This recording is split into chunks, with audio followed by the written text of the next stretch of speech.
এই যে গতকাল ইন্ডিয়া পাকিস্তানের ভেতরে যা হলো, এমনি তো ক্রিকেটের মাঠে হলেই পাবলিক যে খুশি হওয়া হয়, সেখানে আসল মাঠেই যদি হয় পাবলিক কি হারে খুশি হবে। আমার মনে হয় মানুষ এত আগ্রহ নিয়ে দ্বিতীয় কোনো খেলা দেখে না যতটা আগ্রহ নিয়ে ইন্ডিয়া পাকিস্তানের খেলা দেখে। আলাদা ফিলিংস কাজ করে এর ভেতরে। এমনকি ওই জেলখানার ভেতরে পর্যন্ত দেখতাম ওই বিভিন্ন আসামিরা রেডিও নিয়ে, টেলিভিশনও তো ঠিকঠাকভাবে নাই, জেলখানায় টেলিভিশন রেডিও এগুলো এলাও আছে, কিন্তু সবার তো আর পয়সা নাই এগুলোর ব্যবস্থা করবে, তো এখন রেডিও নিয়ে পর্যন্ত বসে থাকতো। যেই মাত্র জিততো, এ জিতলে ওদিকে লাফায়, ও জিতলে ওদিকে লাফায়, মানে জেলের ভেতর আলাদা যুদ্ধ যুদ্ধ ভাব চলতে থাকে। তো খেলার মাঠে লাগলেই সেখানে যদি এভাবে চলতে থাকে, তা আসলেই যখন লাগালাগি হয় কি হারে চলবে। আর বেচারাদের কিছু নামও সুন্দর লাগে, যেমন ইন্ডিয়ার এয়ারফোর্সের নাম, বিমান বাহিনীর নামই সুন্দর, বায়ুসেনা। বায়ুসেনা, বায়ুর ভেতর ওরে যে সেনা, আমাকে শব্দটা শুনলে আমার খালি উল্টাটা মনে পড়ে, বায়ু ছাড়তে ছাড়তে পালায় যে সেনা। নামের সাথে কামেরও মিল থাকে, আমরা ছোটবেলা থেকে শুনে এসেছি বাচ্চার নাম জেনে বুঝে রাখতে হয়, কারণ বাচ্চার নাম যেমন হবে তার উপর প্রভাবও তেমন থাকবে।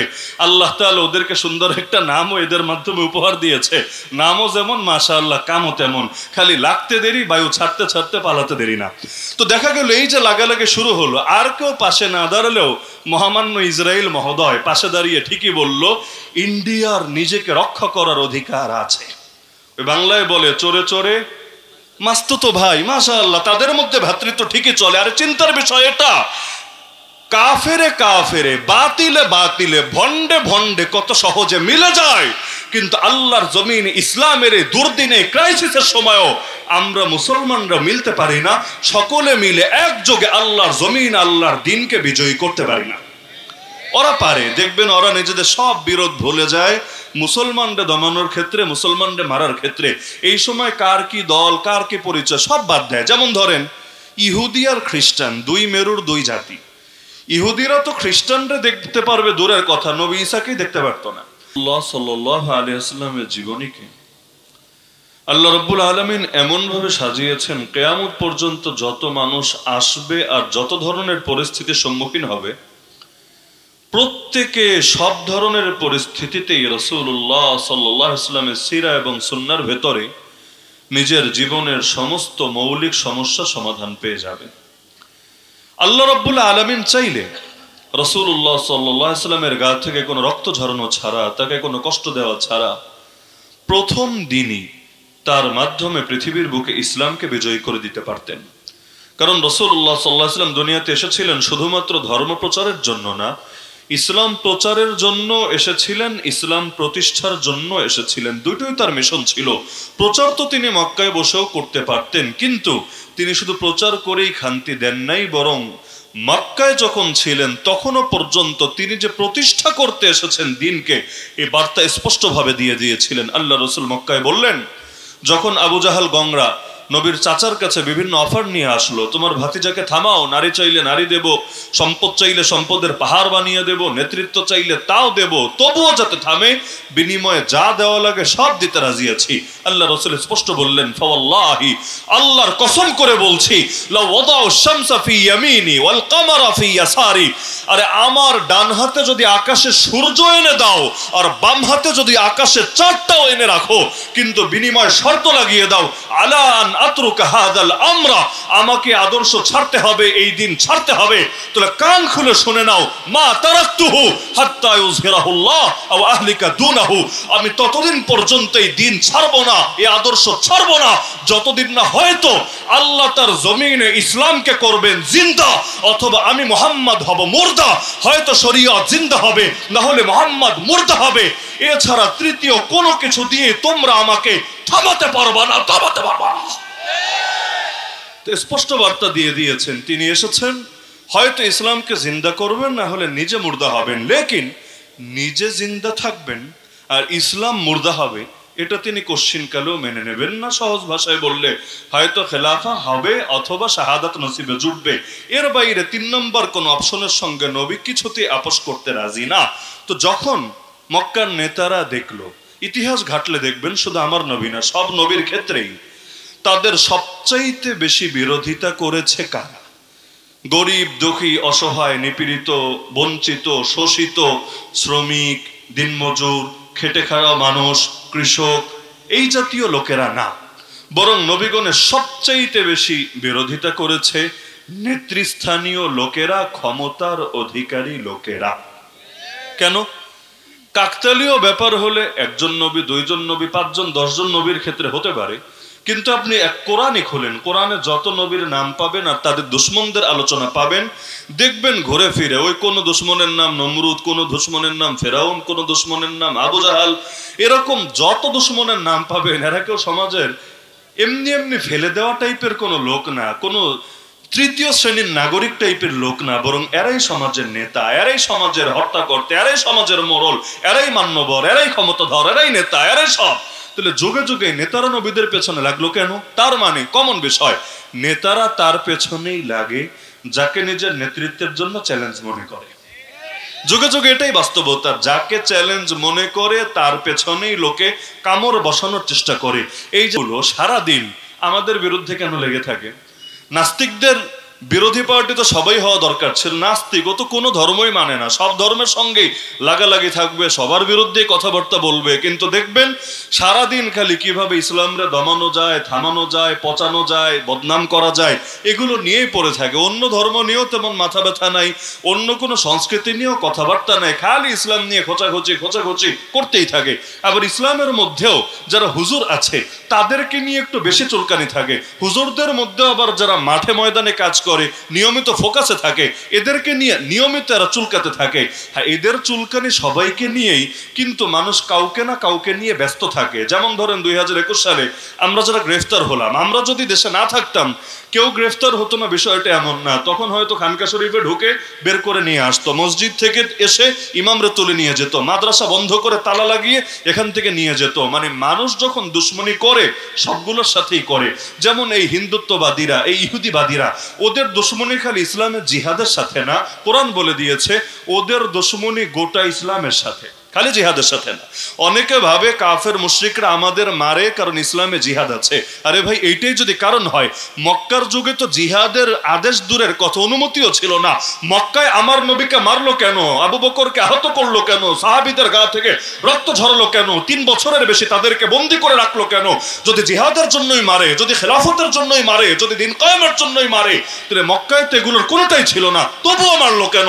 তার মানে তুমি যদি জিহাদ নাও করো, খেলাফতের পথে নাও চলো, তবুও তোমাকে ওরা ছেড়ে দেবে না। যতদিন মুখ দিয়ে বলবা লা ইলাহা ইল্লাল্লাহ মুহাম্মাদুর রাসূলুল্লাহ, ততদিন পর্যন্ত ওরা তোমাকে কখনোই বন্ধু ভাববে না। ওমা নাকামু মিনহুম ইল্লা আইয়ুমিনু বিল্লাহিল আজিজিল হামিদ, 30 নম্বর পারা সূরা বুরুজ। আল্লাহ বলেন ওরা মুসলমানদেরকে শাস্তি দেয় শুধুমাত্র এই কারণে মুসলমানরা মহাপরাক্রমশালী চিরপ্রশংসিত আল্লাহর উপর ঈমান রাখে। আল্লাহ সূরা বাকারায় বলেন ওয়ালান তারদা আনকাল ইয়াহুদ ওয়ালান নাসারা হাত্তা তাত্তাবিআ মিল্লাতাহুম। হে নবী, আপনার উপরে কখনোই সন্তুষ্ট হবে না যতদিন না আপনি নিজের আদর্শ ছেড়ে ওদের আদর্শ অনুসরণ না করবেন। যত ভালো চরিত্র হোক, যত উত্তম আদর্শ হোক, আপনাকে ভালোবাসবে না, আপনার উপর সন্তুষ্ট হবে না। ওদের মন পেতে চাইলে আল্লাহকে ছাড়তে হবে। আপনি আল্লাহর সাথে সম্পর্ক রাখলে ওরা কশ্চিনকালও আপনার উপর খুশি হবে না। তো যারা আল্লাহকেই দেখতে পারে না, নবীকেই দেখতে পারে না, কোরআনকে দেখতে পারে না, তারা এই পাপী উম্মতকে দেখতে পারবে ভাই কোন দুঃখে? এটার তো কোনো যুক্তিও খুঁজে পাওয়া যায় না।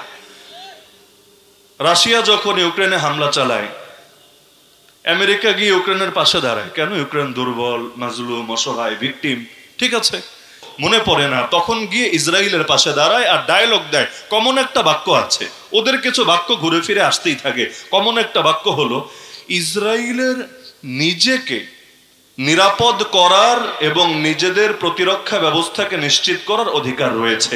এই যে গতকাল ইন্ডিয়া পাকিস্তানের ভেতরে যা হলো, এমনি তো ক্রিকেটের মাঠে হলেই পাবলিক যে খুশি হয়, সেখানে আসল মাঠেই যদি হয় পাবলিক কি হারে খুশি হবে। আমার মনে হয় মানুষ এত আগ্রহ নিয়ে দ্বিতীয় কোনো খেলা দেখে না যতটা আগ্রহ নিয়ে ইন্ডিয়া পাকিস্তানের খেলা দেখে। আলাদা ফিলিংস কাজ করে এর ভেতরে। এমনকি ওই জেলখানার ভেতরে পর্যন্ত দেখতাম ওই বিভিন্ন আসামিরা রেডিও নিয়ে, টেলিভিশনও তো ঠিকঠাকভাবে নাই, জেলখানায় টেলিভিশন রেডিও এগুলো অ্যালাউ আছে, কিন্তু সবার তো আর পয়সা নাই এগুলোর ব্যবস্থা করবে। তো এখন রেডিও নিয়ে পর্যন্ত বসে থাকতো, যেই মাত্র জিততো, এ জিতলে ওদিকে লাফায়, ও জিতলে ওদিকে লাফায়, মানে জেলের ভেতর আলাদা যুদ্ধ ভাব চলতে থাকে।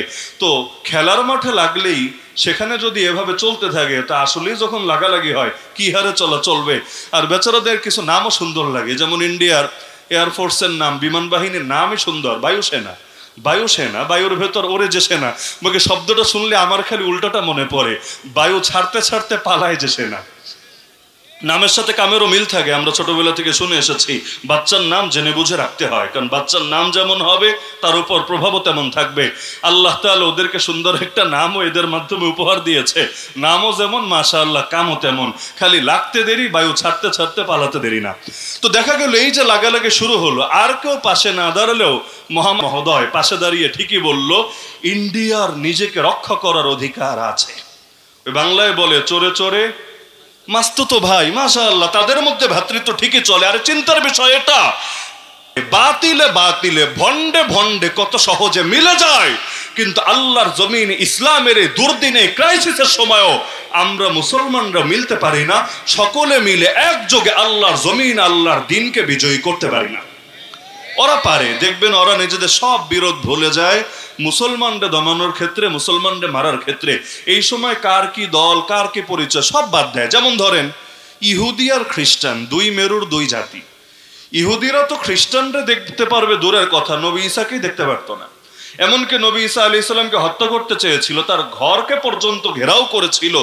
এই পরিমাণ এদের ভেতরে চুলকানি হলো নবী ঈসাকে নিয়ে। তো নবীকে নিয়ে যদি কারো ভেতর চুলকানি থাকে, ওই নবীর উম্মতকে সে ভালোবাসবে কিভাবে? একইভাবে এই খ্রিস্টানরা মনে করে ওদের নবীকে হত্যা করা হয়েছে ইহুদিদের ষড়যন্ত্রের কারণে।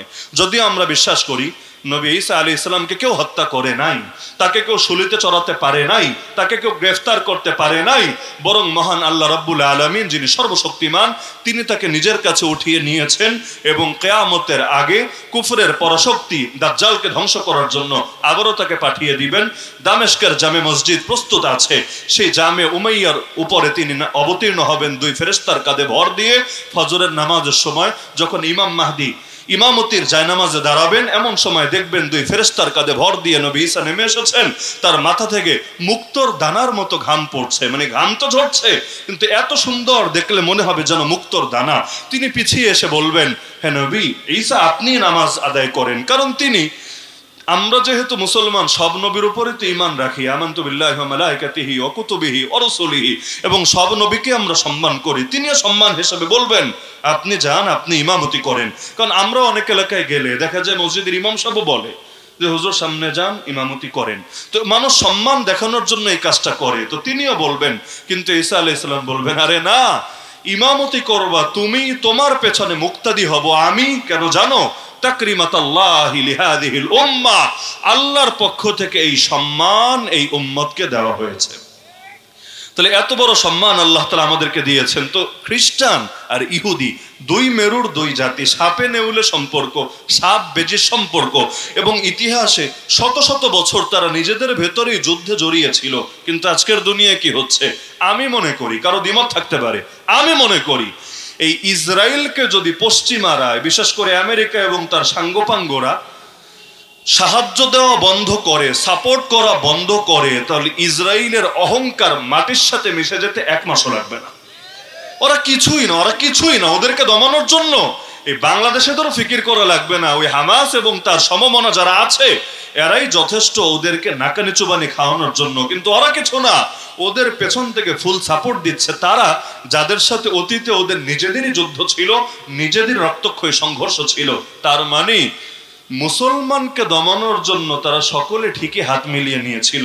বাংলাদেশের রাজনৈতিক ইতিহাস দেখেন, এখন যারা কামড়াকামড়ি করে দেখবেন এদের অনেকে অমুক দশকে তমুক দশকে হাতে হাত রেখে একসাথে কাঁধে কাঁধ মিলিয়ে রাজপথে আন্দোলন করেছে অন্য কোনো কমন দুশ্মনকে দমন করার জন্য।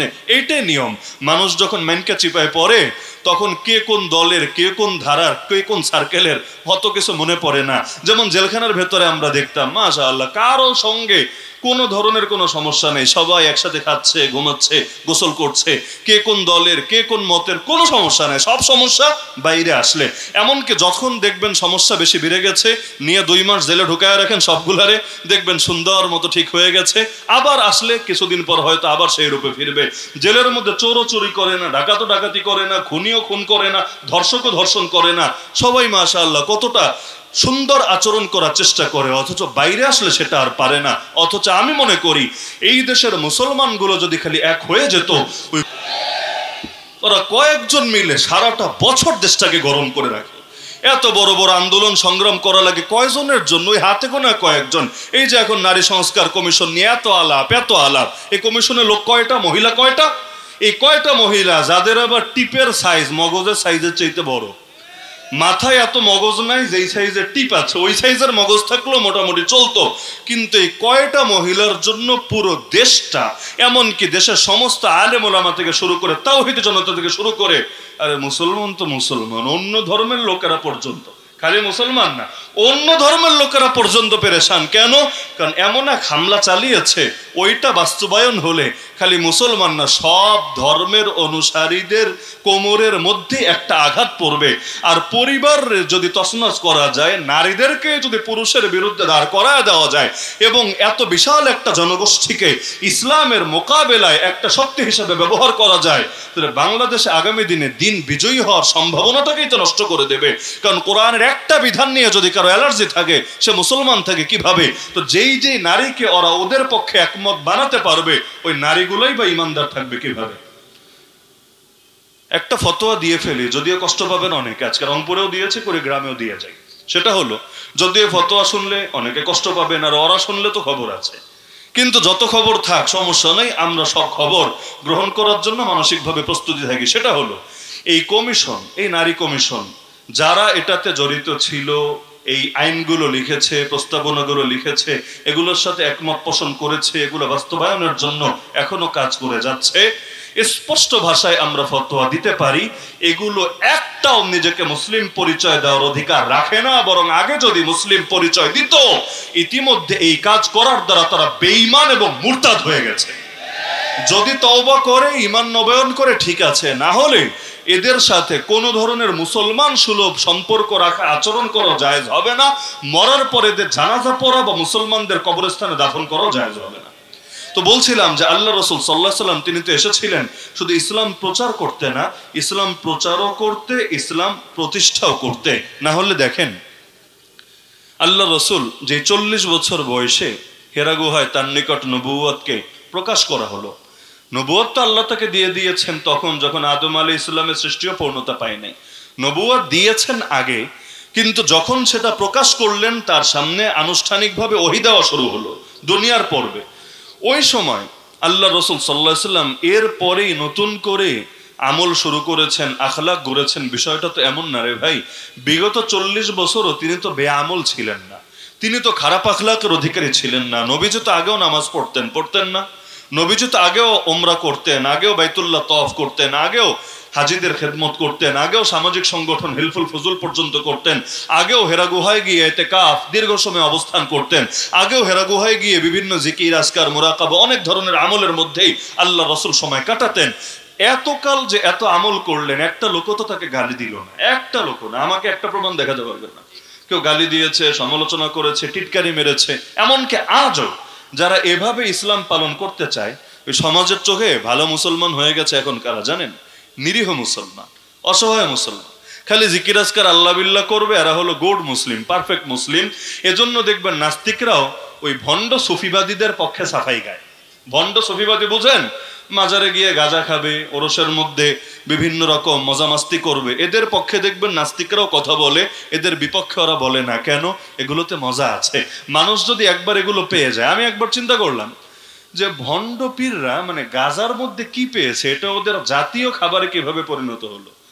সিদ্ধি পাতা, এর মধ্যে কি এমন পেয়েছে, মানে আইটেম তো বহুত আছে। কিন্তু এই গাঁজাটা ব্যাপক হওয়ার কি কারণ, পরবর্তীতে আমার মাথায় আসলো, আমার ধারণা ভুলও হতে পারে, আমার মাথায় আসলো এত লোকরে অন্ধভক্ত বানানোর জন্য কিছু না কিছু তো একটা লাগবে। সে হাসান ইবনে সাবা যেমন হাসাসিন, ওদেরকে তো বলে অ্যাসাসিন, ওই হাসিস খাইয়ে, মানে হিরোইনের আগের ভার্সন, সে আফিম হাসিস খাইয়ে যেমন ওদেরকে পাগল বানায় রাখতো, ভক্ত বানায় রাখতো, এই যুগে কিছু একটা তো খাওয়ানো লাগবে, না হলে ভক্ত হবে কিভাবে। যেমন কিছু রাজনৈতিক দলের নেতাকর্মী আছে মাশাআল্লাহ, এমন অন্ধভক্তের ভক্ত, দৌড়ানি খাইলেও তওবা করে না, দেশ ছাড়লেও সরি বলতে রাজি হয় না, এমনকি এত মাইনকা চিপায় পড়ার পরও একটা বার সুরটা পর্যন্ত নরম হয় না, এমনকি কামটা যে ভুল করছে এটাও স্বীকার করে না। এই যে এখনো পর্যন্ত ধরেন আমাদেরকে যাদেরকে মেরেছে, কেটেছে, জেলে বন্দি রেখেছে, এদের জন্য অন্তত কেউ দুঃখ প্রকাশ করেছে? করে নাই। মানে কিছু একটা ডোজ এদের মগজের মধ্যে দেওয়া হয়েছে, কি দেওয়া হয়েছে আমি জানি না, আল্লাহ ভালো জানে। কি যে খাওয়ানো হয়েছে বা কি যে দেওয়া হয়েছে, একদম পুরো মস্তিষ্কটাই বিকৃত হয়েছে, অন্ধ ভক্তের পরিণত হয়েছে, মগজটাই বন্ধক রেখে দিয়েছে। তো এই মাজারে মাজারে এই যে কাজগুলো চলে, দেখবেন নাস্তিকরা পর্যন্ত এদের পক্ষে কথা বলে, ওই ফরহাদ মজহাররা পর্যন্ত এদের পক্ষে সাফাই দেওয়ার চেষ্টা করে, সরকারিভাবে পর্যন্ত এদের প্রোটেকশন দেওয়ার চেষ্টা চলে। এমনকি আপনারা দেখার কথা, একটা বট গাছ কাটা হয়েছে, এটা নিয়ে সব পত্রিকা গরম। কেন এত বড় সাহস, শিরিকের দোহাই দিয়ে গাছ কাটা হলো? অথচ আজকে নাকি সেই মালিক, মানে যার এটা ছিল, সে স্বীকার করেছে যে না, এটা তো কেউ দুশ্মনী করে কেটেছে, বিষয়টা এমন না। দুই রকম কথা শুনলাম, যে সে নাকি বাড়ি বড় করবে, তো এই গাছটার জন্য নাকি তার ঝামেলা মনে হচ্ছিল, এজন্য সে কেটেছে, এটা নিয়ে তার কোনো সমস্যা নাই। তাহলে দেখা যাচ্ছে যার বিয়ে তার খবর নাই, পাড়াপড়শির ঘুম নাই। তো নবী যে 40 বছর ইবাদত বন্দেগী করলেন, কেউ মারলো না, গালি দিল না, সমালোচনা করলো না, রাতারাতি কি হয়ে গেল, আপন পর হয়ে গেল। আপন চাচা, যেই চাচা নবীর জন্য খুশি হয়ে দাসী আজাদ করেছিল আবু লাহাব, সে চাচা পর্যন্ত আঙ্গুল উঁচিয়ে নবীর শানে বেয়াদবি করলো। তাব্বাত ইয়াদা আবি লাহাবি ওয়া তাব, আল্লাহ যে প্রেক্ষাপটে সূরা নাজিল করলেন। তাহলে মূল সমস্যা কি ছিল? মূল সমস্যার বার্তাটা দেওয়ার জন্যই এত কথা বললাম। মূল সমস্যা হলো আল্লাহর রসুল আল্লাহর জমিনে আল্লাহর দিনকে বিজয়ী করে মানুষের দিনকে উপড়ে ফেলতে চেয়েছিল, ব্যাস একটাই, দ্বিতীয় কোনো কারণ নাই। এই মক্কা থেকে করতে চেয়েছেন এই কারণে, 3 বছর বন্দী থাকা কেন? দিন বিজয় করতে চেয়েছেন এই কারণে। সাহাবীরা প্রথমে হাবাসায়, এরপর মদিনায় হিজরতে বাধ্য হলেন কেন? ব্যাস দিন বিজয়ী করতে চেয়েছেন এই কারণে। এমনকি নবী উমরা করতে আসলেন, হুদায়বিয়ার প্রান্তরে আটকে ফেললো, উমরায় পর্যন্ত জিতে দিতে চাইলো না। ভয়টা কিসের, আতঙ্ক কিসের? মূল ঝামেলা এখানে, তিনি কেন দিন বিজয়ী করতে চাইবেন, মূল পয়েন্টটি হলো এখানে। এমনকি যখন ক্ষুধার জ্বালায় পেটে পাথর নিয়ে আল্লাহ রসুল সাল্লাল্লাহু আলাইহি ওয়াসাল্লাম সাহাবীদের সঙ্গে কাজ করছিলেন, বিশাল করে গর্ত খনন করছিলেন, যাতে করে সম্মিলিত বাহিনী এসেও ঢুকতে না পারে। এত বড় গর্ত ক্রস করে ঢুকবে কিভাবে? আর যদি পাড়ের মধ্যে তাদের উট, ঘোড়া এগুলোকে রেখে দিয়ে নিজে নামতে চায়, তীরন্দাজ বাহিনী আছে, দূর থেকে তীর মেরে দফা রফা করে দিবে। আল্লাহ রসুল কাজ করছিলেন তো আরবের শক্ত মাটি, যারা সৌদি গিয়েছেন বোঝার কথা, শক্ত মাটি কাটা এত সোজা না। বাংলাদেশের মাটি কাটা তো কোনো ব্যাপারই না, একদম পানি ভাত। কিন্তু ওইখানে মাটি কাটা এত সোজা না, তো অনেক সময় মারলে উল্টা ফিরে আসে, কাটে না তো কাটে না, উল্টা ফিরে আসে। ওই অবস্থায় সাহাবীরা ক্ষুধার্ত অবস্থায় কষ্টের সাথে দ্রুত গতিতে কাজ চালিয়ে যাচ্ছেন। নবীজিও শুধু কমান্ড দিয়ে বসে নাই, নিজে তাদের সাথে কাজ করছেন। তো একটা পাথরের উপর আঘাত করলেন, পাথরের ভেতর থেকে নূর বের হয়ে আসলো। আল্লাহ রসুল বললেন, দুনিয়ার অমুক পরাশক্তির তাদের মূল প্রাসাদগুলো আমার চোখের সামনে তুলে ধরা হয়েছে, আমার উম্মতের রাজত্ব শীঘ্রই ওই পর্যন্ত পৌঁছে যাবে। মুনাফিকরা হাসাহাসি শুরু করলো, পুরান পাগলের ভাত নাই, নতুন পাগলের আমদানি হয়েছে, পেটে খাবার নাই, পাথর বাঁধা, গায়ে ভালো পোশাক নাই, ধুলোমলিন কাপড়, আর এখানে বসে বসে দুনিয়া জয়ের স্বপ্ন দেখছে। অথচ আল্লাহ দেখিয়ে দিলেন, নবী যেই স্বপ্ন দেখেছিলেন সেটাই ছিল সত্য, আর মুনাফিকরা যে টিটকারি মেরেছিল সেটা ছিল মিথ্যা। খুব বেশি দিন লাগে নাই, মাত্র কয়েক বছরের মধ্যে আল্লাহ অর্ধ জাহানের চাইতে ইসলামকে আরো ব্যাপক করে দিলেন। তাহলে সব করেন কে মূলত? আরে বলেন না, সব করেন কে? তা আল্লাহ যদি সব করেন, আল্লাহ তো নবীর জীবনে, আমার সেই প্রথম বাক্য যে নবীর জীবনীতে এত কষ্ট থাকার তো দরকার ছিল না, এক ফোঁটা রক্ত ঝরানো ছাড়া আল্লাহ তার দিনকে বিজয়ী করতে পারতেন নাকি পারতেন না? আরে আল্লাহকে আসবাবের মুখাপেক্ষী নেই ভাই। আগামীকাল ভোর হওয়ার আগে আল্লাহ চাইলে মসজিদে আকসা স্বাধীন করে দিতে পারেন না? আগামীকাল ভোর হওয়ার আগে ইসরায়েল নামক রাষ্ট্রটাকে পৃথিবীর মানচিত্র থেকে রব্বুল আলামিন নিশ্চিহ্ন করে দিতে পারেন না? আগামীকাল ভোর হওয়ার আগে নরেন্দ্র মোদী, অমিত শাহ আরো যারা আছে, ওদের মৃত্যুর সংবাদ গোটা দুনিয়ায় বাস্তবে ছড়ানো সম্ভব নাকি সম্ভব না? সবই তো সম্ভব, সবই তো। তাহলে আল্লাহ তাআলা কেন দিচ্ছেন না? কেন এত ধাপ, কেন এত কোরবানি? এমনকি মাঝে মাঝে ঢিল দিতে দিতে দিতে এমন হওয়া হয় অমুসলিমরা পর্যন্ত টিটকারি মারে, আসলে আল্লাহ বলতে কিছু নাই, যদি থাকতো আমরা বহু আগে ধ্বংস হতাম। নবীকে মক্কায় পর্যন্ত বলতো, আরো কত নবীকে বলতো, আরে যদি সত্যবাদী হও পারলে আযাব এনে দেখাও। এত কথা বইলো না, পারলে যদি সত্যবাদী হও আযাব এনে দেখাও। এমনকি আমার কানে এখনো বাজে, একজন আলেমকে রিমান্ডে আমাদের চোখের সামনে বলছিল, তোমাদের হুজুরদের বদদোয়ায় কোনো কাজ হবে না। উনি সইতে না পেরে, মুরব্বী মানুষ, নাম বলার দরকার নেই, সইতে না পেরে কয়েকটা কড়া কথা বলেছিলেন যেগুলো একটু বদদোয়া বোঝায়। তো বললো, আপনারা বদদোয়া দিয়ে কোনো লাভ নাই, কারণ এই পরিমাণ বদদোয়া ইতিমধ্যে আমাদের স্টকে জমা আছে, মানে আমরা প্রাপ্ত হয়েছি। যদি আপনাদের বদদোয়ায় পাওয়ার থাকতো আমরা এতদিনে একদম পুরা নিঃশেষ হয়ে যেতাম, ভ্যানিশ হয়ে যেতাম। কিন্তু এত এত বদদোয়া খাওয়ার পরও যেহেতু কিছু হয় নাই, তার মানে দুইটার যে কোনো একটা, হয়তো আমরা যা করছি সেটা সঠিক, এজন্য শকুনের দোয়ায় গরু মরছে না, অথবা আপনাদের মধ্যে ভেজাল ঢুকেছে, তাই আপনাদের দোয়া বদদোয়ায় আর কাজ হয় না, এটার পাওয়ার শেষ হয়ে গেছে, সুতরাং আমাদের বদদোয়ায় ভয় দেখাবেন না। এমনকি আল্লামা জুনায়েদ বাপুনগর রহমতুল্লাহ আলাইহি 13 সালে যখন রিমান্ডে, অনেকেই হয়তো জানেন, এক পুলিশ অফিসার তার দাড়ি পর্যন্ত, এই মুরব্বী মানুষটা তার দাড়ি পর্যন্ত ধরে টেনেছে। কেউ বলতে পারেন, হুজুর দাড়ি ধরে আবার একজন মুসলমান আর একজনকে টেনে এভাবে শাস্তি দিতে পারে কিনা? তার রিমান্ডারটা নয়তো আপনি দেখেন নাই, কিন্তু বাইতুল মুকাররমের সামনে বিগত দিনে এক জালেম একজন মুসল্লিকে দাড়ি ধরে ধরে যে টেনেছে, ওই দৃশ্যতে এখনো অনলাইনে সার্চ করলে পাবেন, গোটা দুনিয়া দেখেছে। তো আল্লামা বাবুনগরী নিজে বলেছেন, এমনকি সাক্ষাৎকারও এখন অনলাইনে আছে, তিনি নিজে বলেছেন যে যখন এভাবে দাড়ি ধরে টানলো, আমি তার প্রথমে সুন্দরভাবে বললাম যে দেখো, নবীর সুন্নত এটা, নবীর সুন্নত দাড়ি, এটার সাথে বেয়াদবি কইরো না, আল্লাহ কিন্তু সইবে না। তখন টিটকারি মেরে বলেছিল, হ্যাঁ বল তোর আল্লাহ রে, দেখ তোর আল্লাহ তোরে বাঁচায় কিনা আমারে তোর হাত থেকে। এই টাইপের কঠিন বাক্য বলে ফেলেছিল। তিনি শুধু আল্লাহর কাছে বিচারটা দিয়েছিলেন, কারণ ওইখানে বসে এমন এক জায়গা, কে তার কথা শুনবে, তার অভিযোগ শুনবে, আর কেই বা হুজুরদের পক্ষে এই তথ্যগুলো উঠিয়ে আনবে? আল্লাহকে বলেছেন, কি যে বলেছেন তিনি জানেন, আর আল্লাহই ভালো জানেন। কিছুদিন পরেই দেখা গেল ওই পুলিশ অফিসারকে এবং তার স্ত্রীকে নিজের কন্যা, নিজের মেয়ে নেশার টাকা, ওই নেশা করতো, নেশা অভ্যস্ত হয়েছিল, টাকা পয়সা ঠিকভাবে না দেওয়ার কারণে নিজ হাতে জবাই করে মেরে ফেলেছে। ওই মেয়ে এখনো কাশিমপুর কারাগারে আছে। ঐশী নাম হয়তো অনেকে শুনেছেন, কয়েকদিন পর পর পত্রিকায় আসে। ওই ঐশীর মামলা সবাই জানে, এবং অনেকে বলে আল্লাহ এমন কোনো বাচ্চা কাচ্চা কাউরে না দেখ যে নেশার জন্য নিজের জন্মদাতা বাবা নিজের মাকে জবাই করে হত্যা করে, কিন্তু তারা জানে না এর পেছনে কোন বুজুর্গের বদদোয়া লুকিয়ে আছে। ওই যে বদদোয়া দিয়েছিলেন রিমান্ডে বসে, আল্লাহ তাআলা ঠিকই শুনেছেন, আল্লাহ তাআলা ঠিকই তার ডাকে সাড়া দিয়েছেন, কারণ মাজলুমের বদদোয়া কখনো বৃথা যায় না। ওই সিরিয়ার একটা বাচ্চার ঘটনা সারা দুনিয়া জেনেছিল। বাচ্চাটা বলেছিল আমি আল্লাহর কাছে গিয়ে সব বলে দিব, সব বলে দিব। হয়তো বাচ্চাটা বলেছে, আল্লাহ তাআলা তার ডাকও শুনেছে, এজন্য এত দুর্দণ্ড প্রতাপশালী বাশার আল আসাদ, সে এবং তার বাবা এই 50 বছরের বেশি শাসন করার পরও ঠিকই তাদেরকে ল্যাজ গুটিয়ে পালাতে বাধ্য হয়েছে। কারণ আল্লাহ চাইলে সব করতে পারেন, কোনো আসবাব ছাড়াই পারেন, আল্লাহর কিছু লাগে না। নবী মুসার সাহাবীরা পর্যন্ত যখন পেরেশান, আর নবীর সোহবতে 1 সেকেন্ডের জন্য যদি কেউ যায়, তার ঈমান আর আমার মতো লক্ষ কোটি উসামার ঈমান মিলালেও তার ঈমানের ধারে কাছেও কখনো পৌঁছবে না, এত পাওয়ারফুল ঈমান হয়ে যায়। ওই নবী মুসার সাহাবীরা পর্যন্ত বলে উঠলো, আজকে মনে হয় আমাদের কোনো রেহাই নেই, আমরা শেষ। ক্বালা আসহাবু মূসা ইন্না লামুদরাকুন। কোরআন বলছে মুসার সাহাবীরা বলল, আর নিশ্চয়ই আমরা ধরা খেয়ে গেছি, কারণ সামনে সমুদ্র, পেছনে ফেরাউনের বাহিনী, আজকে পালানোর কোনো উপায় নাই, বাঁচার কোনো পথ নাই। কিন্তু নবী মুসা আলাইহিস সালাম তিনি তো জানেন ইন্নাল্লাহা লা ইউখলিফুল মিআদ, আল্লাহ তার ওয়াদা ভঙ্গ করেন না, আল্লাহ তার অঙ্গীকার কখনোই নষ্ট করেন না।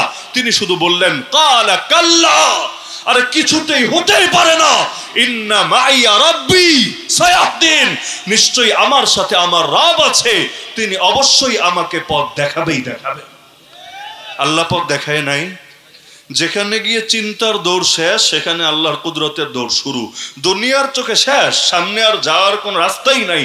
আল্লাহ সেখানেও 12টা রাস্তা, একটা দুইটা না, 12টা রাস্তা তৈরি করে দিল। হ্যাঁ, বলতে পারেন 12টা কেন? একটা হলেই তো চলতো, বাঁচে না, সেখানে আবার 12টা কেন? ওই আমাদের মতো দলাদলি ছিল আর কি। এখন দল যেহেতু, সম্প্রদায় যেহেতু 12টা, রাস্তা যদি একটা হয় একটু ঝামেলা আছে, যেমনটা আমাদের মধ্যে নিয়মিতই হতে থাকে। এই জন্য ঝামেলা যাওয়ার দরকার নেই বাপু, 12টা রাস্তা আছে, ঠান্ডা মাথায় সবাই যাও নিজেদের মতো করে, কোনো সমস্যা নাই, কোনো জটিলতা নাই। এমনকি আল্লাহ রসুলের গর্দানে পর্যন্ত এক মুশরিক তরবারি ধরেছিল, সবাই জানেন। নবীজি যুদ্ধ থেকে ফিরছিলেন, এক গাছের ছায়ায় দুপুর বেলা বিশ্রাম করছিলেন। সাহাবীরাও বিভিন্ন গাছের ছায়া ছড়িয়ে ছিটিয়ে বিশ্রাম করতে লাগলেন।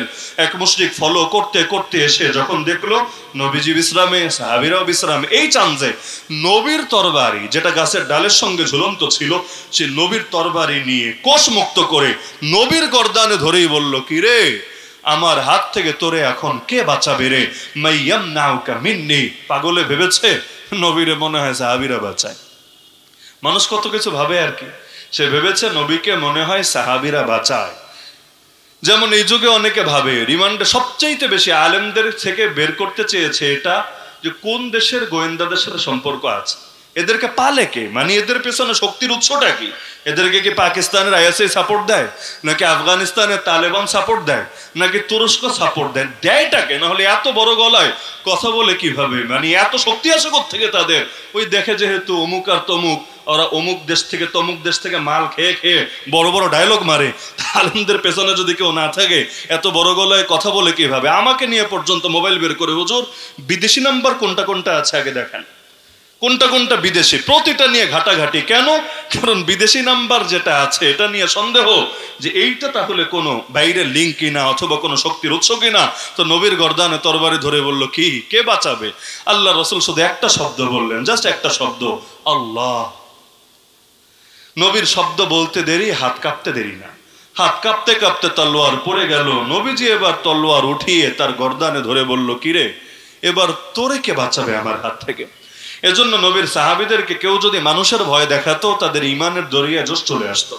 ইমান স্বাভাবিক ইমান থাকতো না, ইমানের দরিয়া জোশ চলে আসতো। কোরআন বলছে, আল্লাযীনা ক্বালা লাহুমুন নাস, আরে তারা তো ওই সমস্ত মানুষ যাদেরকে লোকে এসে যখন বলে ইন্নান নাস ক্বাদ জামাউ লাকুম, আর নিশ্চয়ই মানুষেরা তোমাদের বিরুদ্ধে সমস্ত বাহিনী, শক্তি, অস্ত্র এক করে ফেলেছে, ফাখশাউহুম, তোমাদের উচিত ওদেরকে ভয় করা।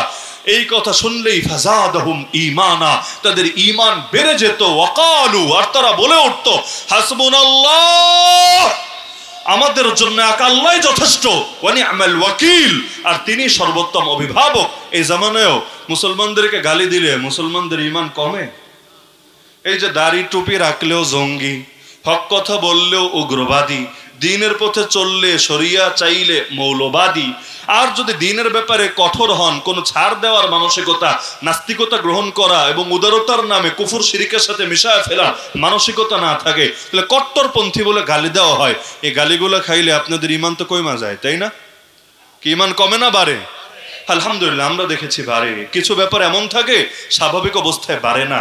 এই যেমন আন্দোলনে যারা করেছেন, আন্দোলনে যারা নেমেছেন তারা বুঝবেন, না নামলে এটা প্র্যাকটিক্যাল অভিজ্ঞতা থাকার কথা না।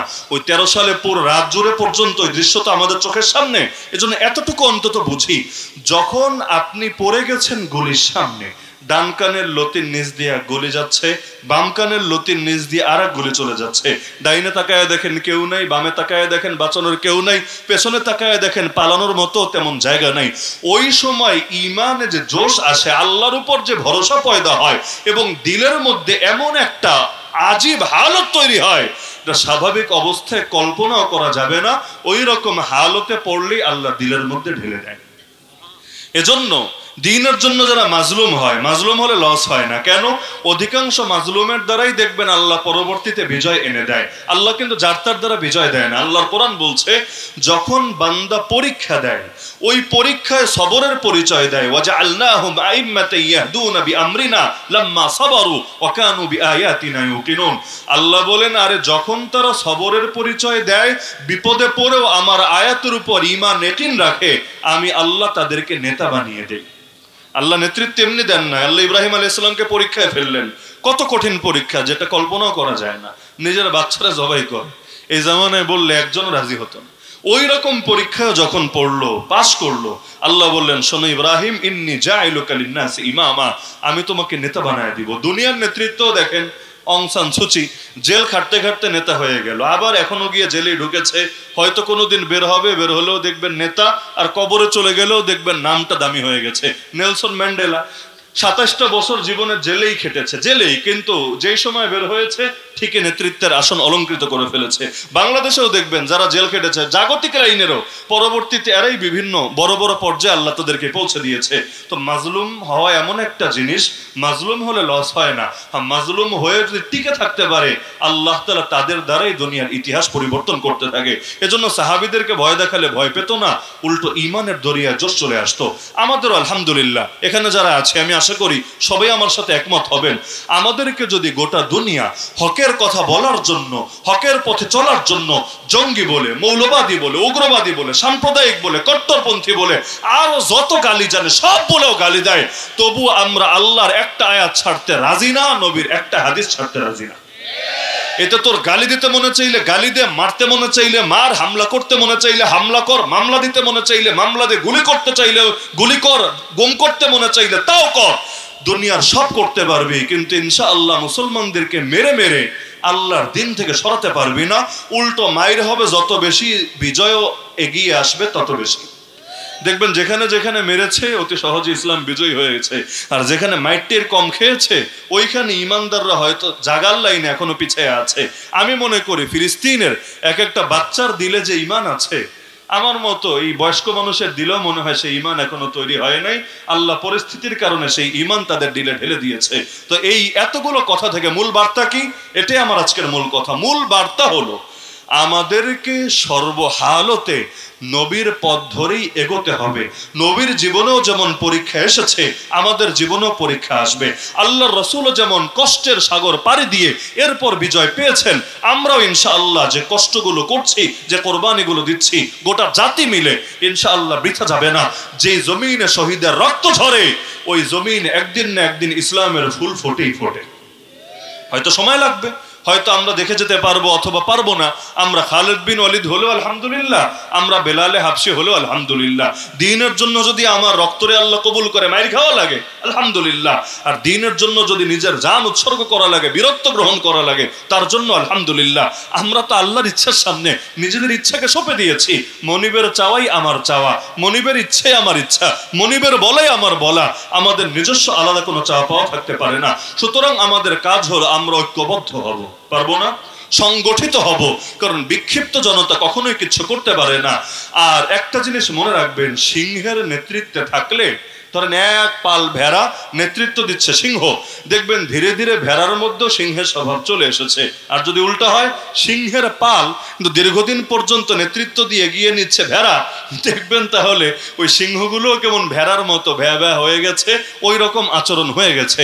তো যদি আমরা সংগঠিত হই, ঐক্যবদ্ধ হই, আর আল্লাহ যদি সুযোগ্য নেতৃত্ব জাতিকে দিয়ে দেয়, আগামীর বাংলাদেশ ইসলামের বাংলাদেশ হবেই হবে, কেউ ঠেকাতে পারবে না ইনশাআল্লাহ। কারণ এই মাটিতে এখনো সম্ভাবনা আছে। সে আল্লাহর ওলিরা এক একজন হিজরত করে কত দূর দূরান্ত থেকে এসে এখানে যে বীজ লাগিয়ে গেছেন, এমনি এমনি বৃথা যাবে না ইনশাআল্লাহ। সেই শাহজালাল রহমতুল্লাহ আলী, শাহপরান রহমতুল্লাহ আলী, শাহ মাকদুম রহমতুল্লাহ আলী, হাদিয়া বাঙ্গাল, কারামত আলী জনপুর রহমতুল্লাহ, আরো যত বুজুর্গানে দিন এখানে এসেছেন। এমনকি আল্লাহর কে আজিব ফয়সালা, বালাকোটের ইতিহাস তো সবাই জানি, এই মাসের সাথে সম্পৃক্ত 6 মে এই বালাকোটের ময়দানে এসে সৈয়দ আহমদ শহীদ রহমতুল্লাহ আলীর কাফেলা থেমে গেল। বাহ্যিকভাবে মনে হলো শেষ, কারণ ইসলামী শাসন পতনের পর আবার সূচনা হয়েছিল তার হাত ধরে। তাকে মুসলমানরা বায়াত দিয়া ইমামুল মুসলিমিন, আমিরুল মুমিনিন হিসেবে মেনে নিয়েছিলেন, এবং তিনি একটা বিশাল এরিয়ার মধ্যে ইসলামী আইন কানুনও প্রতিষ্ঠা করে ফেলেছিলেন, যেখানে ইসলাম অনুসারে সবকিছু পরিচালনা হতো। কিন্তু পরবর্তীতে বালাকোটের ময়দানে তিনি শহীদ হলেন। শহীদ হওয়ার আগে কারামত আলী জনপুর রহমতুল্লাহ আলীকে বললেন, বাবা তুমি যাও, তুমি গিয়ে দাওয়াতি কাজ করো। তিনি বললেন, আমার শায়খ ও মুর্শিদকে এভাবে জিহাদের ময়দানে রেখে, কঠিন পরিস্থিতির সামনে রেখে আমি পারবো না একাকে চলে যেতে। গেলে নিজে নিরাপদ হলাম, কিন্তু আপনাদেরকে নিয়ে আমার ভেতরে যে বিচলিত ভাব থাকবে, পেরেশানি থাকবে, আমি তো ছটফট করতে থাকবো, পারবো না আমি এভাবে থাকতে। আর ওই যুগে তো টিভি নাই, মিডিয়া নাই, ইন্টারনেট নাই, স্যাটেলাইট নেই, কিছুই নাই, জানার কোনো সুযোগও নাই। তিনি চাচ্ছিলেন না। ওই সময় সৈয়দ আহমদ শহীদ রহমতুল্লাহ আলী আল্লাহ তাআলা বড়দের ভেতরে কিছু দূরদর্শিতা দিয়ে দেন। তিনি বললেন, শোনো, কুল্লুন মুয়াসসারুন লিমা খুলিকা লাহু। এটা তো মাদ্রাসার সকল ছাত্রই এই হাদিসের বাক্যের সাথে পরিচিত, যেটা আমাদের আকীদার কিতাবের মধ্যেও আমরা পড়ি আর হাদিসের মধ্যেও আছে। আল্লাহ যাকে যেটার জন্য সৃষ্টি করেন আল্লাহ তার জন্য সেটা সহজ করে দেন। এমনকি হাদিসের আগে আছে, আল্লাহ জান্নাতি যাকে বানিয়েছেন তার জন্য জান্নাতি কাজ সহজ করে দেন, জাহান্নামী যাকে বানিয়েছেন তার জন্য জাহান্নামী কাজ সহজ করে দেন। আম্মা মান কানা মিন আহলি সাআদা ফাসাইয়াসসারু লিআমালি আহলি সাআদা ওয়া আম্মা মান কানা মিন আহলি শাকাওয়া ফাসাইয়াসসারু লিআমালি আহলি শাকাওয়া। তিনি বললেন, আমি দেখতে পাচ্ছি আল্লাহ তোমাকে দ্বীনের দাওয়াতের জন্য কবুল করেছেন এবং এটা তোমার জন্য আল্লাহ সহজ করে দিবেন, তুমি যাও। তিনি আসলেন, পরবর্তীতে ঠিকই তার হাত ধরে লক্ষ লক্ষ মানুষ ইসলাম গ্রহণ করলো এই অঞ্চলে। এখনো তো তিনি শুয়ে আছেন আপনাদের আশপাশেই না, রংপুর আপনাদের বিভাগিত। তো এই যে এখানে শুয়ে আছেন তিনি, এই যে কোন জায়গার মানুষ কোন জায়গায় এসে দ্বীনের দাওয়াত দিয়ে দিয়ে ঠিকই একটা জাগরণ ঘটিয়ে গেলেন। ওদিকে সৈয়দ আহমদ শহীদ রহমতুল্লাহ আলী থেমে গেলেন, কিন্তু থেমে গেল এক কাফেলা এদিকে দাওয়াতের মিশন নিয়ে চললো। কিন্তু আল্লাহর কি কুদরত, দেখা গেল ইসলাম শেষ। কারণ 1757-তে ইসলামের পতন ঘটতে শুরু করলো বাংলা, বিহার, উড়িষ্যা থেকে। পরবর্তীতে একদম দিল্লি থেকে উৎখাত করে ফেলা হলো ইসলামের শাসনকে। কিন্তু একটা সম্ভাবনা তৈরি হয়েছিল সেই সৈয়দ আহমদ শহীদের মাধ্যমে, যাকে সৈয়দ বাদশাহ বলতো তৎকালীন লোকে, সৈয়দ বাদশাহ। তো তার রাজত্ব যদি বিস্তৃত হতো তাহলে হতে হতে হয়তো পুরো অঞ্চলই আবার ইসলামের ছায়াতলে আসতো। কিন্তু সেটা বিস্তৃত না হয়ে অঙ্কুরেই শেষ হয়ে গেল। বাহ্যিকভাবে মনে হচ্ছে হায় হায় সব শেষ, কিন্তু ওই যে একটু আগে বললাম, শহীদের রক্ত কখনো বৃথা যায় না। যেই মাটিতে শহীদের রক্ত ঝরে ওই মাটি থেকে ইসলামের ফুল ফোটে। আল্লাহর কি আজীব কুদরত। এই ইতিহাস আমি জানতাম না, এই ইতিহাস পড়লাম প্রথমে আল্লামা সামিউল হক হাক্কানী রহমতুল্লাহ আলাইহি শহীদ হওয়ার পরে। তার আত্মজীবনী, নিজের লেখা জীবনী পড়তে গিয়ে, তিনি জীবনী লিখতে গিয়ে লিখলেন, তার বাবা আব্দুল হক হাক্কানী রহমতুল্লাহ আলাইহি আগে ছিলেন দারুল উলুম দেওবন্দের মুহাদ্দিস। যখন দেশভাগ হলো 47-এ, তিনি তো পড়ে গেলেন ওই অংশে, পাকিস্তানের অংশে। তো তিনি তো আর এখন আসতে পারছেন না দারুল উলুম দেওবন্দে। আবার তিনি একা না, ছাত্রও তো অনেকে, কেউ তো হিজরত করেছে, কারো বাড়ি ওদিকে, ওরাও আসতে পারছে না দারুল উলুম দেওবন্দে। পড়ালেখার কি হবে? ছাত্র গিয়ে হাজির, হুজুর আমাদের পড়ান, আমরা যেতে পারছি না দারুল উলুম দেওবন্দে, কিন্তু আপনি তো দেওবন্দের হুজুর, আমাদের ক্লাস নেন। তো তিনি কোথায় ক্লাস নেবেন? নিজের তো ব্যবস্থাপনা নাই, নিজের বাড়ি একটা আছে। তিনি বললেন, ঠিক আছে, তোমরা যেহেতু এসেছো আর আমিও যেহেতু আছি, চলো আমরা খোলা আসমানের নিচেই পড়াশোনা শুরু করি। শুরু করলেন। একদিন রাতে, সামিউল হক হাক্কানী রহমতুল্লাহ আলাইহি লিখছেন, একদিন রাতে আমার বাবা স্বপ্ন দেখলেন আল্লাহ রসুলকে।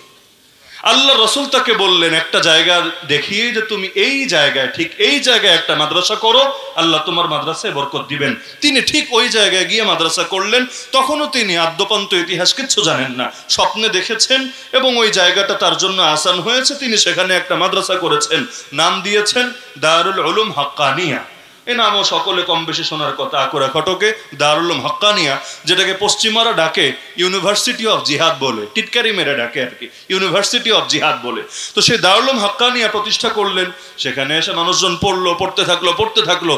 অনেক বছর পরে তারা গিয়ে ওই পুরনো কাগজপত্র ঘাটতে গিয়ে হঠাৎ জানতে পারলেন, আরে এইটাই ঠিক সেই জায়গা যেই জায়গায় সৈয়দ আহমদ শহীদকে শহীদ করা হয়েছিল। অর্থাৎ এর পূর্ববর্তী এক সময় নাম ছিল বালাকোট, যেটা পরবর্তীতে নাম পরিবর্তন হয়ে ভিন্ন নামে এসেছে। তাদেরও জানাশোনা ছিল না, কিন্তু ঐতিহাসিক দস্তাবেজ ঘাটতে গিয়ে সেটা পেয়েছেন এবং তারা ঐতিহাসিক সূত্রে নিশ্চিত হয়েছেন। তো স্বাভাবিক কথা, তো মাদ্রাসা একটা হয়েছে, কি হয়েছে? আল্লাহর কে আজীব কুদরত। ওই মাদ্রাসায় কিছু ছাত্র লেখাপড়া করলো, পরবর্তীতে আলেম হলো। এরা আলেম হয়ে নিজ দেশে ফিরে গিয়ে প্রথমে সোভিয়েত ইউনিয়ন এবং রাশিয়ার সাথে যুদ্ধে সোভিয়েতরে এমন নাকানি চুবানি খাওয়ালো, 1989-তে যুদ্ধ শেষ, 91-92-তে সোভিয়েত ইউনিয়নের নামই পৃথিবীর মানচিত্র থেকে হারায় গেল, পুরো তছনছ হয়ে গেল।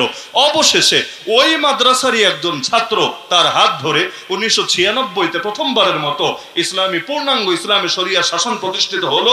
2001-এ ইফতেজার আমেরিকার বখাটে নজর পড়ে গেল।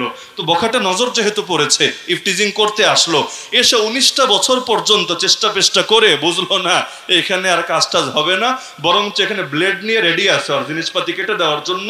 একদম সাইরা দে মা কাইন্দে বাঁচি বলে সুন্দর মতো ইজ্জত বাঁচিয়ে চলে গেল। আল্লাহর কি কুদরত! যেখানে এসে বালাকোটের কাফেলা থেমে গেল, ওই মাদ্রাসার ছাত্রদের হাত ধরেই এত শত বছর পর, এত কাল পর ঠিকই দুনিয়ার বুকে ইসলামে শরিয়ার শাসনের সূর্য উদিত হলো। তো লাভ হলো না লস হলো?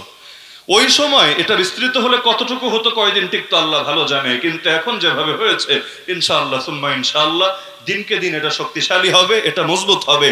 আল্লাহ তাআলা চাইলে এক সময় গোটা দুনিয়ার বুকেই ইসলামী শাসনের সূর্য উদিত হবে। তো শহীদের রক্ত তো বাংলার জমিনেও ঝরেছে, ঝরে নাই? উত্তরবঙ্গেও ঝরে নাই? ঝরেছে। একটা শহীদের রক্ত বৃথা যাবে না। আবু সাইদরা যেমন নতুন বাংলাদেশ সামনে এনে দিয়েছে, সমস্ত শহীদানের এই কোরবানির বদৌলতে এক সময় এই সোনার বাংলা ইসলামের বাংলায় পরিণত হবে ইনশাআল্লাহ। সুতরাং আমরা ততদিন পর্যন্ত দ্বীনের সঙ্গে লেগে থাকতে রাজি আছি না? সবর লাগবে, মুনাফিকদের মন ভাঙবে, কিন্তু ইমানদাররা আশা নিয়ে বেঁচে থাকবে। অবশেষে এক পর্যায়ে আল্লাহ তাদের দ্বারা বিজয় দান করবে, এটা জরুরি। তবে শেষ করব এই পরামর্শটা দিয়ে, আল্লাহ নবী যে জিরো থেকে ইসলামটাকে এনে একেবারে পুরো সমাজের মধ্যে এস্টাবলিশ করলেন, মদিনা, মক্কা, তায়েফ থেকে শুরু করে এক পর্যায়ে গোটা দুনিয়া ইসলাম বিজয়ী হলো, এমনি এমনি কিন্তু হয় নাই। নবীজি কিন্তু সাহাবীদেরকে প্রথমত সংগঠিত করেছেন, তাদেরকে প্রশিক্ষিত করেছেন, তাদেরকে দক্ষ জনশক্তিতে পরিণত করেছেন, তাদেরকে শাহাদাতের জজবা দিয়ে তাদের বুকটাকে ভরে দিয়েছেন। অবশেষে তাদের মাধ্যমে দিন বিজয় এসেছে। আমাদের মধ্যে আবেগের কমতি নেই আলহামদুলিল্লাহ, সবার ভেতরে জজবা আছে, আবেগ আছে, কিন্তু এক নম্বরে আমরা সংগঠিত হতে রাজি না, ঐক্যবদ্ধ হতে রাজি না। প্রত্যেকে বিক্ষিপ্তভাবে দিন বিজয় করে উল্টে ফেলবো, কিন্তু এভাবে একক বিক্ষিপ্ত চেষ্টার দ্বারা, ওই প্রত্যেকের বিক্ষিপ্ত চেষ্টার দ্বারা দিন শেষে কাজটা আর হচ্ছে না। কেন? একসাথে না হলে এই মেহনতগুলো ফলপ্রসূ হয় না। দ্বিতীয়ত, আমরা সমর্থক হতে রাজি আছি, প্রশিক্ষিত কর্মী হতে রাজি না। আমাদের কোনো প্রশিক্ষণ লাগে না, কোনো প্রস্তুতি লাগে না, অথচ কোরআনে প্রস্তুতি গ্রহণ করাকে ফরজ করে দেওয়া হয়েছে। এই দেখেন বাংলাদেশ একটা রাষ্ট্র, এবং এই রাষ্ট্রের মধ্যে সবচাইতে রিস্কে আছেন আপনারা, জানেন তো এটা? ওই চিকেন নেক তো আপনাদের থেকে বেশি দূরে না, ওইটাকে কেন্দ্র করে সবচাইতে বেশি ঝুঁকিতে আছেন। এমনকি আমাদের সিলেটবাসীর চাইতো বেশি ঝুঁকিতে আছেন আপনারা। কিন্তু বগুড়ার পর থেকে এই পুরো অঞ্চলের ভেতরে কোন ধরনের প্রস্তুতি, ওদের আক্রমণ, আগে তো আক্রমণ করে আকাশপথে, বায়ুসেনারা বায়ু ছাড়তে ছাড়তে এসে আক্রমণ করে। প্রথম আক্রমণটা হয় আকাশপথে, পাকিস্তানও করতে চেয়েছে, বেশ মুহূর্তের মধ্যে ভ্যানিশ করে একদম সাদা পতাকা উড়াতে বাধ্য করেছে। কিন্তু এদিকে যদি আল্লাহ না করুক কখনো আক্রমণ চালায়, বগুড়ার পরে এই বাহিনী, আকাশ পথের বাহিনীর মোকাবেলা করার বা তাদেরকে নামায়া দেওয়ার, সংঘর্ষ চালিয়ে যাওয়ার ন্যূনতম প্রস্তুতি নেই। কোন সরকারের এগুলো নিয়ে কোনো গরজই নাই। এদিকে এয়ার ডিফেন্স সিস্টেমও নাই, মিসাইলও নাই, এয়ারবেজও নাই, কিছুই নাই, এগুলোর কোনো প্রস্তুতি নাই, কারণ মাথায় কেন যেন আসে না। তাহলে সবচাইতে বেশি রিস্কে, আবার এই রিস্কে বসেই আগুনের ভেতর বসে ললিপপ চাবাচ্ছে। অথচ প্রস্তুতি গ্রহণ করাকে কোরআন ফরজ করে দিয়েছে, ওয়াইদ্দু লাহুম মাসতাতাতুম মিন কুওয়া। আমাদের খেলাফত মজলিসের গঠনতন্ত্র যদি কেউ কখনো দেখেন, দেখবেন ওইখানে পর্যন্ত এই বাক্য লেখা আছে। কখনো ক্ষমতায় আসলেও জরুরি হলো সব জনগণকে, প্রাপ্তবয়স্ক জনগণকে সামরিক প্রশিক্ষণ দেওয়া হবে বাধ্যতামূলকভাবে। কারো সন্দেহ থাকলে দেখেন, যদি মনে হয় না হুজুর বানায় বলছে, দেখেন আছে। আমি তো মনে করি এই দাবি সকলের দাবি হওয়া উচিত ছিল আত্মরক্ষার জন্যে। কারণ সকলে যদি ওই প্রস্তুতি নিয়ে থাকতো, দেশের ডাকাতি চাঁদাবাজি হয়তো থাকতো না, গুন্ডাদের গুন্ডামিও কমে যেত। সেলফ ডিফেন্সে সবাই অভ্যস্ত হলে এত অপরাধ বাড়তো না রে ভাই, অপরাধ বহু কমতো। এমনকি ইসরায়েলের প্রতিটা নাগরিককে তারা বাধ্যতামূলক মিলিটারি প্রশিক্ষণ দেয়। কোরিয়ায় বাধ্যতামূলকভাবে তারা নাগরিকদেরকে প্রশিক্ষণ দেয়। কেন? নিজেদের নিরাপত্তা ঠিক রাখার জন্য। আর আমরা থাকি এমন ভাবে যে চারদিকে জাহান্নাম রেডি আছে আমাদেরকে গিলে খাওয়ার জন্য, কিন্তু আমরা ন্যূনতম প্রস্তুতি গ্রহণ করি না এর জন্য, না জাতিগতভাবে, না সামাজিকভাবে, না ব্যক্তিগতভাবে। সুতরাং এভাবে বিক্ষিপ্ত হবে না, বরং সংগঠিত হয়ে প্রশিক্ষিত করবে, দক্ষ জনশক্তি হতে হবে ইনশাআল্লাহ। তখন লোক কম থাকলেও আমাদের বিজয় আসবে। নাস্তিক দেখেন না কয়টা, হাতে গোনা কয়টা, কিন্তু ওরা সংগঠিত এবং ওরা বিভিন্ন রকম শক্তির সঙ্গে নিজেদেরকে সম্পৃক্ত করে রেখেছে। সংখ্যায় কম হলেও দেশটাকে কাঁপিয়ে রাখে। আমরাও ইনশাআল্লাহ যদি ঐক্যবদ্ধ হতে পারি, আল্লাহ চাইলে ভালো কিছু হবে। তো ঐক্যবদ্ধ হতে রাজি আছেন তো ইনশাআল্লাহ? সংগঠিত হতে রাজি আছেন তো ইনশাআল্লাহ? এবং নবীজির আদেশও এটা, তোমরা বিচ্ছিন্ন হওয়া থেকে বেঁচে থাকো। বিচ্ছিন্ন যে পাল থেকে বিচ্ছিন্ন হয় তাকে এসে নেকড়ে খেয়ে ফেলে। আল্লাহর রাসূলের সাহাবী ওমর রাদিয়াল্লাহু আনহু বলেছেন, জামাত ছাড়া ইসলাম হয় না, মানে ঐক্যবদ্ধ দল ছাড়া ইসলাম হয় না। সুতরাং আমাদের ঐক্যবদ্ধ হওয়া ছাড়া কোনো বিকল্প থাকতে পারে না। ওয়াতাসিমু বিহাবলিল্লাহি জামিআ, তোমরা সম্মিলিতভাবে জামাতবদ্ধভাবে আঁকড়ে ধরো আল্লাহর রশিকে। আমরা সম্মিলিতভাবে আঁকড়ে ধরতে রাজি আছি তো ইনশাআল্লাহ? আল্লাহ আসলে সবাইকে তৌফিক দান করুন। এই প্রতিকূল আবহাওয়ার ভেতরে প্রচন্ড গরম, আপনাদেরও কষ্ট হয়েছে অবশ্যই। সাধারণত এই টাইমে ওয়াজ মাহফিল হয় না, তারপরে কর্তৃপক্ষ কষ্ট করে আয়োজন করেছেন। আপনারাও দীর্ঘ সময় দিয়ে মাহফিলে শরীক থেকেছেন। দোয়া করি আল্লাহ রাব্বুল আলামিন আমাদের এই আশা বসা বলা এবং শোনাকে কবুল করুন, এগুলোকে আখিরাতের নাজাতের জরিয়া বানিয়ে দিন, এবং আল্লাহ তাআলা আগামীর বাংলাদেশকে ইসলামের বাংলাদেশ হিসেবে কবুল করুন। আমিন। ওয়া আখিরু দাওয়ানা আনিল হামদুলিল্লাহি রাব্বিল আলামিন।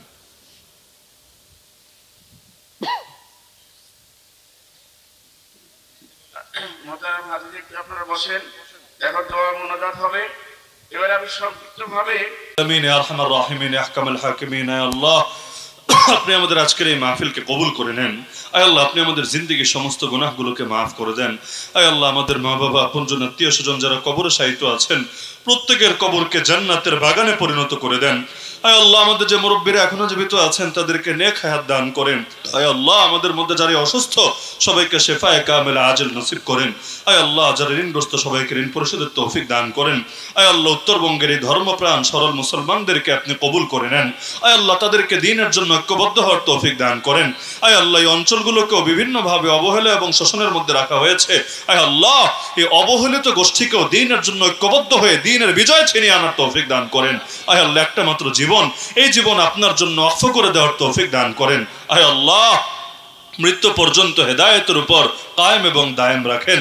আয় আল্লাহ, ঈমান নিয়ে বাঁচার, ঈমান নিয়ে মরার, কালেমা পড়তে পড়তে শেষ নিঃশ্বাস ত্যাগ করার তৌফিক দান করেন। আয় আল্লাহ, আমি পাপীকে শাহাদাত নসিব করেন। আমার সাথে যারা আমিন বলে সবাইকে শাহাদাত নসিব করেন। রক্তের শেষ বিন্দুটুকে জমিনে ঢেলে আপনার জমিনে ইসলামের খেদমত যাতে আঞ্জাম দিয়ে যেতে পারি সেই তৌফিক আমাদের সবাইকে দান করেন।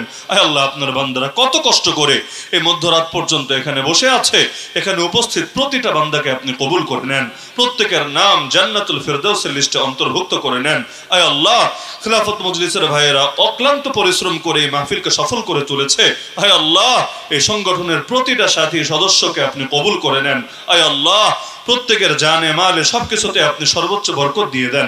আয় আল্লাহ, এই কাফেলাকে আরো শক্তিশালী করে দেন। আয় আল্লাহ, আমাদের সবাইকে দ্বীনের জন্য সব কিছু ভুলে আপনার দ্বীনের জন্য, আপনার জন্য ঐক্যবদ্ধ হওয়ার তৌফিক দান করেন। আয় আল্লাহ, আমাদের সবাইকে আপনি কবুল করেন। আয় আল্লাহ, আগামীতে এই কিয়ামত পর্যন্ত এই কোরআনের বাগানকে আপনি নিয়মিতভাবে সাজানোর তৌফিক দান করেন। সুবহান রাব্বিকা রাব্বিল ইজ্জাতি আম্মা ইয়াসিফুন ওয়া সালামুন আলাল মুরসালিন ওয়ালহামদুলিল্লাহি রাব্বিল আলামিন বিরহমাতিকা ইয়া আরহামার রাহিমিন।